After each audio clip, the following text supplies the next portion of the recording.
আমরা এখন যে দেশটা, স্বাধীন দেশটা আল্লাহর মেহেরবানিতে পেয়েছি, এটি একসময় পাকিস্তানের অংশ ছিল।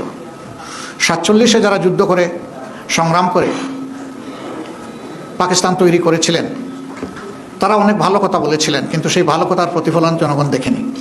তারপরেও 47 যে পূর্ব পাকিস্তান ছিল, এটাই বর্তমান বাংলাদেশের সীমানা। ওই সীমানা নিয়েই আমরা চলছি। কাজে এটার ভিত রচনা হয়েছে 47। আবার 47-এর যারা সংগ্রামী ছিলেন, রাষ্ট্র পরিচালনার দায়িত্ব পেয়েছিলেন, তারা তাদের দায়িত্বটা নিঃশ্বাস সাথে পালন না করার কারণেই পরবর্তী পর্যায়ে যে বৈষম্য তৈরি হয়েছিল, এর বিরুদ্ধে পূর্ব পাকিস্তানের জনগণ তারা ফুঁসে উঠেছিল। 70-এর নির্বাচনে তার প্রতিফলন হয়েছিল।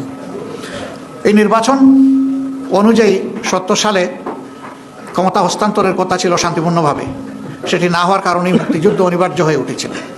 এবং সেই মুক্তিযুদ্ধে অসংখ্য জীবন চলে গিয়েছে, অসংখ্য মানুষ আহত পঙ্গু হয়েছেন। যারা অংশগ্রহণ করে যুদ্ধ করেছেন, যারা চলে গেছেন এবং যারা আহত হয়েছিলেন, তাদের সকলের প্রতি আমরা গভীর শ্রদ্ধা নিবেদন করছি। সম্মানিত বন্ধুগণ, ইতিহাসের ধারাবাহিকতায় আজ 26 সালের এই নির্বাচন অনুষ্ঠিত হয়েছে। অতীতে এদেশে সুষ্ঠু গণতন্ত্র প্রতিষ্ঠা হওয়ার কোনো পরিবেশ তৈরি হয়নি। আমরা আশা করি যে আমাদের সমবেত প্রচেষ্টায় সরকারি দল বিরোধী দল মিলে আমরা যদি দায়িত্বশীল আচরণ করি, জাতির প্রতি যদি আমরা দায়বদ্ধতা নিয়ে কাজ করি, তাহলে গণতন্ত্র তার প্রাতিষ্ঠানিক রূপ পাবে ইনশাআল্লাহ। এর কোনো বিকল্প আপাতত নেই, আমাদেরকে সেদিকেই ফিরে যেতে হবে। তবে হ্যাঁ, এই পরিবেশ ফিরিয়ে আনা খুব সহজ বিষয় নয়, অনেক চ্যালেঞ্জ আছে এর সামনে, আমরা বুঝি। চ্যালেঞ্জ যাই থাকুক, আমরা মনে করি এটা অর্জনযোগ্য।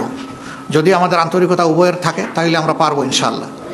তা আমি আজকে সাংবাদিক বন্ধুদের মাধ্যমে গোটা দেশবাসী যারা এই নির্বাচনে অংশগ্রহণ করেছেন, বিশেষ করে আমাদের পাশে দাঁড়িয়ে যারা সমর্থন শক্তি জুগিয়েছেন এবং যারা আমাদেরকে ভোট দিয়ে কৃতজ্ঞ করেছেন, আমরা তাদের সকলের প্রতি গভীর কৃতজ্ঞতা জ্ঞাপন করছি, আন্তরিক শুকরিয়া জানাচ্ছি এবং অভিনন্দন ও মোবারকবাদ জানাচ্ছি।